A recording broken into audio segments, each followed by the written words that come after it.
नमस्कार दर्शक बंधु थरे अमरावती रे देवता मानकर एक सभा आयोजित होइथिला। देवराज इंद्र निजर राजसिंहासन रे विराजमान थिले। सेही सभारे गंधर्वराज क्रोंच मध्य उपस्थित थिले। कोनोसी कार्यवशतः तांको शीघ्र केउठाकु जिबाकु थिला, तेणु से देवराज इंद्रଙ୍କ ठारू अनुमति नै सभारू उठी जिबा पई बाहरिले। सभारू जिबा समय रे शीघ्रता पई सेठारे बसिथिबा जणे महर्षि को से देखि पारि नथिले। आउ भूलले तांको गोड़ महर्षि उपरे पड़गला। से थिले महर्षि वामदेव। महर्षि यह निजर अपमान भावी क्रोधित होइगले। से क्रोधरे गंधर्वराज को अभिशाप देले जे से एक मूषक होइजिबे। गंधर्वराज एही अभिशाप को सुनी भयभीत होइगले। से महर्षि को क्षमा मागिले। महर्षि शांत हेबा परे कहिले, तू अवश्य मूषक हेबु, किंतु प्रथम पूज्य गजाननकर वाहन हेबा जुगु अत्यंत सुखी हेबु। तांको कृपारे तोर सबु दुख दूर हेबो। एहा परे गंधर्वराज गोटे मूषकरे परिणत होइगले। आउ महर्षि पराशरଙ୍କ आश्रमरे जाई पड़िले। सेही मूषक विशालकार एवं भयंकर थिला।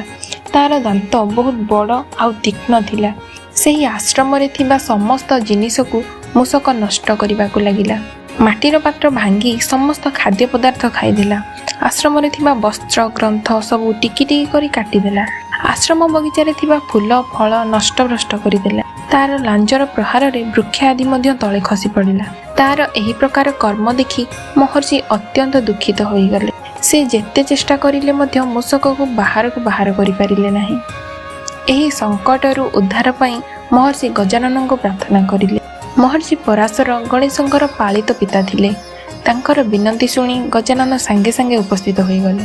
एहा परे गणेश निजर पासकु मूषक को धरिबा को पठाइले। सेही पासकु देखि मूषक पाताल को दौड़िला। हेले गणेशंक पास पाताल पर्यंत जाई मूषक को धरि नेला। मूषकर गला रे बांधी होई ताकू पाताल बाहर को टाणी आनिला। पासरे टाणी होई मूषक चेताशून्य होइगला। मूषकर चेता फेरिबा परे गजाननଙ୍କ दर्शन पाई तार ज्ञान चक्षु खोलीगला। मूषक हाथ जोड़ी कहिला, आपणक दर्शन पाई मु धन्य हेली। आपण देवता दानव मनुष्य यक्ष किन्नर आदि समस्त को दया करंती। हे प्रभु, एही अज्ञानी जीव उपरे दया करंतु। भगवान गणेश प्रसन्न हेले एवं कहिले, मूषक तू क्षमार योग्य नुहे, कारण तू ऋषि मानंकु बहुत कष्ट देइछु, किंतु तू मोर शरण को आसिलु। एबे भय न करी जहा चाहूचु बर माग।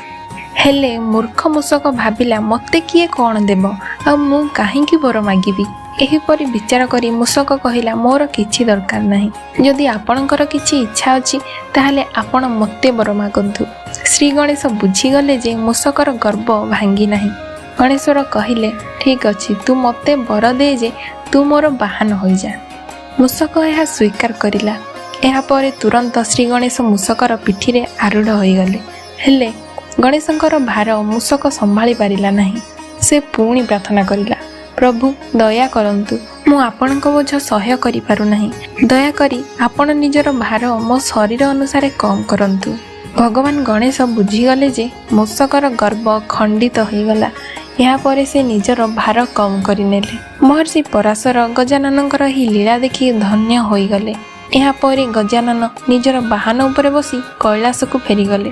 दर्शक बंधु, यह थिला गजाननଙ୍କ वाहन मूषकर कहानी। आशा करूछु आजिर एही भिडियोटी आपण मानकु भल लागिछि। जदि भिडियोटी भल लागिछि ताले भिडियोटी गोटे लाइक करंतु एवं एबे पर्यंत जदि हम चैनल को सब्सक्राइब करनाहांती ताले एही परि आगो को भिडियो देखिया पई हम चैनल को सब्सक्राइब करंतु। भिडियो को शेष पर्यंत देखिथिबारु आपनको अशेष अशेष धन्यवाद।